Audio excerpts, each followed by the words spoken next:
संतोष देशमुख हत्या प्रकरणामधल्या आरोपींच्या मालमत्ता जप्तीला सुरुवात. सर्व फरार आरोपींसह वाल्मिक कराडचे बँक खाते गोठवले. कराड 24 तासामध्ये सरेंडर होण्याची शक्यता, सूत्रांची माहिती. संतोष देशमुख हत्या प्रकरणामध्ये सीआयडीचे वरिष्ठ अधिकारी बीडमध्ये तळ ठोकून 9 पथकांकडून तपासणी. आतापर्यंत 100 जणांची चौकशी. वाल्मिक कराडची पत्नी मंजिली कराडची चौकशी. अंजली दमानियांचा दावा फोल ठरला. व्यक्तीनं दारूच्या नशेमध्ये व्हॉइस मेसेज पाठवल्याचा पोलिसांचा खुलासा. आरोपींचे मृतदेह सापडल्याची खात्रीलायक माहिती नाही, तपासणीमधून समोर. संतोष देशमुख हत्या प्रकरणी सीआयडीला स्कॉर्पिओ गाडीतून 2 मोबाईल सापडले. मोबाईलमध्ये देशमुखांना मारहाण करतानाचे व्हिडिओ. बड्या नेत्याच्या फोन कॉलची नोंद. दमानियांचा दावा. बीड पोलिसांची अंजली दमानियांना नोटीस. सरपंच हत्याकांडामधील आरोपींचा खून झाल्याच्या दाव्यावर स्पष्टीकरण देण्याच्या सूचना. दमानियांना गुन्हे शाखेनं पत्र लिहित पुरावे मागितले.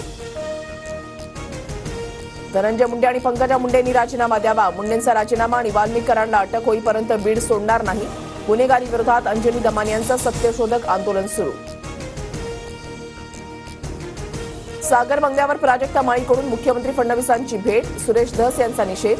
त्यांनी जाहीर माफी मागावी, प्राजक्ता माळीची मागणी. मुख्यमंत्री फडणवीसांकडून कारवाईचं आश्वासन.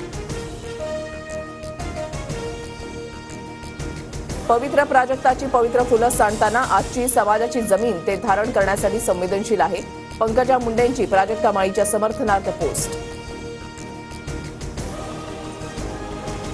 जेव्हा करुणा मुंडे रडून रडून आरोप करत होत्या तेव्हाच प्राजक्तांना आवाज उठवायला हवा होता. अभिनेत्री दीपाली सय्यदनं मांडली भूमिका. तारापूर एमआयडीसीमध्ये अग्नितांडव. बोईसरच्या सालवड शिवाजीनगर परिसरामधील कारखान्यामध्ये भीषण आग. 4 तासानंतर आगीवर नियंत्रण. विधानसभा निवडणुकीमध्ये 150 मतदारसंघात गडबड. अजितदादाही 20,000 मतांनी हरले होते. महायुतीला फक्त 107 जागा. उत्तम जानकरांचे स्फोटक दावे. दक्षिण कोरियामध्ये लँडिंग वेळी गिअर खराब झाल्यानं विमान अपघात. आतापर्यंत 179 जणांचा मृत्यू.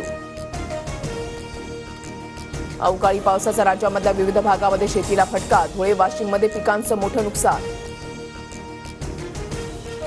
नववर्षाच्या स्वागतासाठी मोठ्या संख्येनं पर्यटक कोकणामध्ये दाखल. रत्नागिरीसह रायगड आणि सिंधुदुर्गमधील समुद्रकिनारे पर्यटकांनी गजबजले. सोमवती अमावस्येच्या निमित्तानं जेजुरी गडावर आकर्षक विद्युत रोषणाई. विद्युत रोषणाईमुळे जेजुरी गड उजळला.